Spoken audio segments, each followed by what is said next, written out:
வணக்கம் நேர்களே, நீங்கள் இணைந்திருப்பது ட்ரூத் தமிழ் கனடாவினுடைய கனடிய தமிழ் செய்திகளின் தொகுப்புடன். கடந்த 24 மணி நேரத்தில் கிடைக்கப்பட்ட முக்கியமான கனடிய தமிழ் செய்திகளை தான் இந்த வீடியோவிலே பார்க்க இருக்கின்றோம்.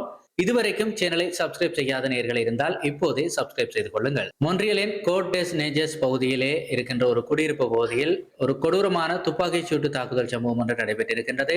34 வயதுடைய முகமது லெமின் பெட்ரோவன் என்கின்ற காவல்துறை அதிகாரியும் மைக்கேல் மோஷே மில்ராஹி என்கின்ற பொதுமகனும் சம்பவ இடத்திலேயே சுட்டுக் கொல்லப்பட்டிருக்கிறார்கள். இதைவிட துப்பாக்கிச் சூட்டு தாக்குதலை நடத்திய ஒரு குற்றவாளியும் காவல்துறையினரால் சுட்டுக் கொல்லப்பட்டிருக்கின்றார்.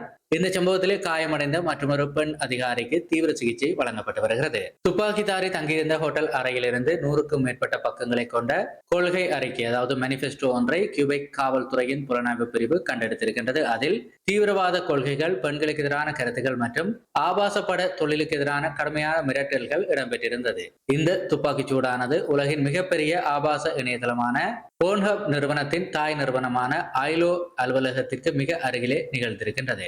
இந்த தாக்குதல் பயங்கரவாதத்துடன் தொடர்புடையது அல்ல என உள்நாட்டு பாதுகாப்பு அமைச்சர் இயன் லெப்னியர் தெரிவித்திருக்கின்றார். கியூபெக்கின் சிறப்பு புலனாய்வு அமைப்பான BEI இந்த வழக்கின் விசாரணையை முழுமையாக கையில் எடுத்திருக்கிறது. இந்த கொடூர சம்பவத்திற்கு கனடிய பிரதமர் மார்க் கார்னி மற்றும் கியூபெக்கின் பிரீமியர் கிறிஸ்டின் பிரெட்ஷெட் ஆகியோர் தங்களது ஆழ்ந்த இரங்கல்களையும் கண்டனங்களையும் பதிவு செய்திருக்கிறார்கள். கடந்த 2022ஆம் ஆண்டு ஜூலை 23ஆம் தேதி அன்று நள்ளிரவு 3:30 அளவிலே வான்கூவரில் இருக்கின்ற ADL லவுஞ்ச் இரவு விடுதியில் ஏற்பட்ட மோதலில் பாதுகாப்பு பணியில் ஈடுபட்டிருந்த டோசின் அமோஸ் அரவோஷெக்பே என்கின்ற 25 வயதுடைய நபர் மற்றும் சிபிஜேஸ் மோமோ என்கின்ற 22 வயதுடைய 2 பாதுகாவலர்கள் சுட்டுக் கொல்லப்பட்டிருந்தார்கள். இந்த வழக்கிலே தேடப்பட்டு வந்த குற்றவாளியான கென்ஸ்வொர்த் ஆஸ்டன் பிரான்சிஸ் கடந்த 2024 அமெரிக்காவில் கைது செய்யப்பட்டு கனடாவிற்கு நாடு கடத்தப்பட்டார். நியூமார்கெட் நீதிமன்றத்தில் நடைபெற்ற இறுதி விசாரணையிலே நடுவர் மன்றம் பிரான்சிஸை குற்றவாளியாக அறிவித்ததை தொடர்ந்து அவருக்கு 25 ஆண்டுகளுக்கு பரோல் இல்லாத ஆயுள் தண்டனை விதிக்கப்பட்டிருக்கின்றது. டொரண்டோவின் மையப்பகுதியான சர்ச் ஸ்ட்ரீட் மற்றும் அடிலைட் ஸ்ட்ரீட் ஈஸ்ட் சந்திப்புக்கு அருகிலே திங்கட்கிழமை இரவு 8:30 அளவிலே ஒரு நபர் ஒருவர் கத்தியால் குத்தப்பட்டதாக காவல்துறைக்கு அவசர அழைப்பு வந்தது. சம்பவ இடத்திற்கு விரைந்து வந்த மீட்பு குழுவினர் 40 வயது மதிக்கத்தக்க படுகாயமடைந்த நபர் ஒருவரை மீட்டு மருத்துவமனையில் அனுமதித்தார்கள். அதிர்ஷ்டவசமாக அவருக்கு உயிருக்கு ஆபத்தான காயங்கள் இல்லை என தெரிவிக்கப்பட்டிருக்கின்றது. இந்த தாக்குதலை நடத்திவிட்டு தப்பியோடிய சுமார் 5 அடி 10 அங்குல உயரமுடைய கருப்பு நிற ஜாக்கெட் மற்றும் தொப்பி அணிந்த வெள்ளையின சந்தேக நபரை டொரண்டோ போலீசார் தீவிரமாக தேடி வருகிறார்கள். டொரண்டோவின் கிழக்கு பகுதியில் இருக்கின்ற விக்டோரியா பார்க் மற்றும் செயின்ட் குளோர் அவென்யூ சந்திப்பில் இருக்கின்ற மளிகை கடை ஒன்றிலே தனது தாய் தந்தையுடன் சென்ற குழந்தைக்கு பாலியல் சுரண்டல் நடந்ததாக ஒரு புகார் ஒன்று எழுந்திருக்கின்றது. திங்கட்கிழமை இரவு 7 மணி அளவில் நிகழ்ந்த இந்த சம்பவம் தொடர்பாக 30 வயது மதிக்கத்தக்க பச்சை நிற டீசர்ட் மற்றும் ஒரு அடிடாஸ் ஷோர்ட்ஸ் அணிந்த நபர் ஒருவரை காவல்துறை தேடி வருகிறது. CCTV பதிவுகளின் அடிப்படையிலே சந்தேக நபரின் விவரங்களை வெளியிட்டிருக்கின்ற போலீசார் பொதுமக்களை ஒத்துழைக்குமாறு கோரியிருக்கிறார்கள். அவரை பற்றி தகவல் தெரிந்தவர்கள் போலீசாருக்கு தகவல் வழங்க முடியும்.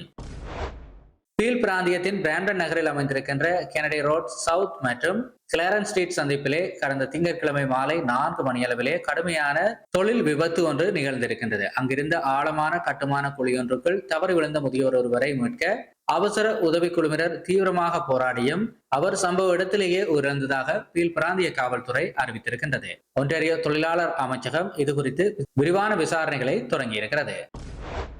கடந்த 2025ஆம் ஆண்டு செப்டம்பர் 10 அன்று ரிச்மண்ட் ஹில்லில் இருக்கின்ற first roots early education academy என்கின்ற குழந்தைகள் காப்பகத்திற்குள் SUV ரக மின்சார வாகனம் ஒன்று புகுந்து விபத்துக்குள்ளானதிலே 1.5 வயது குழந்தை ஒன்று பலியாகியதுடன் மேலும் பல குழந்தைகள் படுகாயமடைந்தனர். இந்த வழக்கின் விசாரணை திங்கட்கிழமை நியூமார்கெட் நீதிமன்றத்திலே நடைபெற்றது. குற்றவாளியான 70 வயதான வினய்குமார் குப்தா என்கின்ற ஓட்டுநர் பிரேக் மிதிக்கு பதிலாக தவறுதலாக ஆக்சிலரேட்டரை மிதித்ததால் வாகனம் 5 வினாடிகளில் 18.7 மீட்டர் தூரம் காப்பக வகுப்பறைகளுக்குள் பாய்ந்ததாக ஒப்புக்கொண்டுள்ளார். இதற்கான இறுதி தீர்ப்பு வருகின்ற டிசம்பர் 8ஆம் தேதி அறிவிக்கப்பட்டிருக்கின்றது. இதிலே கிட்டத்தட்ட 24 பேர் பாதிக்கப்பட்டவர்களாக இருக்கிறார்கள். ஒரு குழந்தை உயிரிழந்திருக்கின்றது. பல குழந்தைகளுக்கு வாழ்வையே மாற்றக்கூடிய வாழ்நாள் காயங்களும் ஏற்பட்டிருப்பதும் இந்த இடத்திலே குறிப்பிடத்தக்கது. ஒன்டாரியோ மாகாணத்தில் உயர்நிலை பள்ளி மாணவர்களின் கல்வி தரத்தை மேம்படுத்தும் நோக்கிலே புதிய மதிப்பீடு விதிகளை கல்வி அமைச்சர் பால் கலன்ட்ரா வெளியிட்டிருக்கின்றார். இதன்படி வருகின்ற 2026-2027 கல்வியாண்டு முதல் 9 மற்றும் 10ஆம் வகுப்புகளுக்கு கணிதம், ஆங்கிலம், அறிவியல் ஆகிய முக்கிய பாடங்களில் இறுதி மதிப்பெண்ணில் 20%, 11 மற்றும் 12ஆம் வகுப்புகளுக்கு 25%, எழுத்து தேர்வு அதாவது ரிட்டன் எக்ஸாம்ஸ் மூலம் கட்டாயமாக கணக்கிடப்படும். மேலும் ஆசிரியர்களின் டிஜிட்டல் கற்பித்த திறனை மேம்படுத்த எட்வின் தளத்திற்காக $60 மில்லியன் ஒதுக்கீடு செய்யப்பட்டிருக்கின்றது. பள்ளிகளில் மொபைல் போன் பயன்பாட்டை முழுமையாக தடை செய்வது குறித்தும் அரசு ஆலோசித்து வருகிறது. லொஸ்ட் கனேடியன் சட்டத்தின் கீழே அண்மையில் குடியுரிமை பெற்ற சில நபர்களுக்கு குடியுரிமை மற்றும் குடியுறவுத்துறை அதிர்ச்சி அளிக்கின்ற கடிதம் ஒன்றை அனுப்பியிருந்தது. பரம்பரை அடிப்படையில் குடியுரிமை கோரிய விண்ணப்பதாரர்கள் தங்களின் அசல் குடும்ப பதிவுகள் மற்றும் பிறப்பு சான்றிதழ்களை உரிய முறையில் சமர்ப்பிக்க தவறியதால் தங்களின் குடியுரிமை சான்றிதழ்களை திரும்ப ஒப்படைக்குமாறு விசாரணை வலயத்தின் கீழ் உத்தரவிடப்பட்டிருக்கின்றது. இந்த திடீர் நடவடிக்கைகள் விண்ணப்பதாரர்களிடையே பெரும் சட்ட சிக்கலையும் குழப்பத்தையும் ஏற்படுத்தியிருந்தது குறிப்பிடத்தக்கது. இந்த நிலையில்தான் இது தொடர்பாக பலரும் கவலைகளை தெரிவித்திருக்கிறார்கள். பீல் பிராந்திய காவல்துறையில் அண்மையில் நடைபெற்ற உள்துறை பதவி உயர்வுக்கான தேர்வு செயல்முறைகளில் இரகசிய தகவல்களை முன்கூட்டியே பகிர்ந்து முறைகேட்டில் ஈடுபட்டதாக 3 காவல்துறை அதிகாரிகள் மீது குற்றச்சாட்டு நிரூபிக்கப்பட்டிருக்கின்றது. சமூக பாதுகாப்பு மற்றும் காவல் சட்டத்தின் கீழே மேற்கொள்ளப்பட்ட விசாரணையை தொடர்ந்து சம்பந்தப்பட்ட 3 அதிகாரிகளுக்கும் பதவி உயர்வுகள் உடனடியாக ரத்து செய்யப்பட்டு துறை ரீதியான கடுமையான ஒழுங்கு நடவடிக்கை எடுக்கப்பட்டிருக்கிறது. எட்டோபிகோவின் லெஜியன் ரோட் மற்றும் மெனிடோபா ஸ்ட்ரீட் பகுதிக்கு அருகில் இருக்கின்ற மிமிகோ கிரீக் நீர்நிலை பகுதியிலே கடந்த ஞாயிற்றுக்கிழமை மாலை திடீரென டீசல் கசிவு இருப்பது கண்டறியப்பட்டிருக்கின்றது. இதனையடுத்து டொரண்டோ மாநகர அவசர குழுவினர் மற்றும் சுற்றுச்சூழல் அமைச்சகம் இணைந்து மிதக்கும் உறிஞ்சு குழாய்களை பயன்படுத்தி அதாவது அப்சோர்பன் பூம்ஸை பயன்படுத்தி டீசலை அகற்றும் பணியில் தீவிரமாக ஈடுபட்டு வருகிறார்கள். தற்போதைய நிலையில் அங்கு வாழுகின்ற நீர்வாழ் உயிரினங்களுக்கும் வன விலங்குகளுக்கும் எந்தவித பாதிப்பும் ஏற்படவில்லை என்று அதிகாரிகள் உறுதிப்படுத்தியிருக்கிறார்கள்.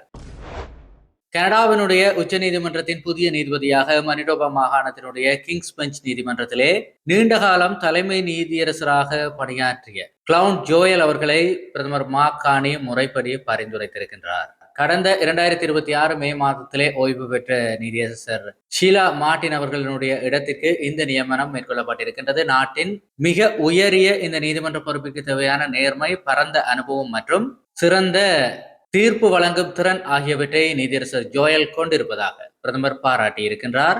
கூட்டாட்சி மற்றும் மாகாணங்களுக்கு இடையிலான பல முக்கிய அரசியலமைப்பு வழக்குகளை உச்ச நீதிமன்றம் எதிர்கொண்டிருக்கின்ற தற்போதைய சூழ்நிலையிலே இந்த நியமனம் மிக முக்கியத்துவம் வாய்ந்ததாக பார்க்கப்படுகிறது. சிவில், குற்றவியல் மற்றும் நிர்வாக துறை சார்ந்த சிக்கலான வழக்குகளை கையாண்ட இவரது அனுபவம் உச்ச நீதிமன்றத்திலே பயனுள்ளதாக இருக்கும் என்று சொல்லி சட்ட வல்லுநர்கள் கருதுகிறார்கள். நீதி அமைச்சுடனான ஆலோசனைக்கு பிறகு முன்வைக்கப்பட்டுள்ள இந்த பரிந்துரை நாடாளுமன்றம் மற்றும் செனட் சபையினுடைய விரிவான ஆய்வுக்கும் உட்படுத்தப்பட இருக்கின்றது. டொரண்டோ நகரை FIFA உலகக்கோப்பை கால்பந்து திருவிழா காய்ச்சல் முழுமையாக தொற்றிக் கொண்டிருக்கின்றது. ஆயிரக்கணக்கான கால்பந்து ரசிகர்கள் வீதிகளில் இறங்கி தங்கள் அணிகளின் வெற்றிகளை கொண்டாடி வருகிறார்கள். இதனிடையே அதிகாரப்பூர்வ FIFA திருவிழா நடைபெறுகின்ற ஃபோர்ட் ஜோப், தி பென்ஃபே மற்றும் அணிகளினுடைய பயிற்சி மையமான எட்டோபிகோவின் சென்டெனியல் பூங்கா ஆகிய பகுதிகளிலே பாதுகாப்பு காரணங்களுக்காக அனுமதியின்றி ட்ரோன்களை பறக்க விடுவது முற்றிலும் சட்டவிரோதமானது என டொரண்டோ காவல்துறை கடுமையாக எச்சரித்திருக்கின்றது. விதியை மீறுபவர்கள் மீது சட்டப்படி கடுமையான நடவடிக்கை எடுக்கப்படும் என அறிவுறுத்தப்பட்டிருக்கின்றது. நேயர்களே, இத்துடன் இன்று நாளுக்கான கனடிய செய்திகளுடைய தொகுப்பு முடிவுக்கு வருகிறது. தொடர்ச்சியாக செய்திகளை உடனுக்குடன் பெற்றுக்கொள்ள சேனலை மறக்காம சப்ஸ்கிரைப் செய்திருப்பதை உறுதிப்படுத்திக் கொள்ளுங்கள். நன்றி.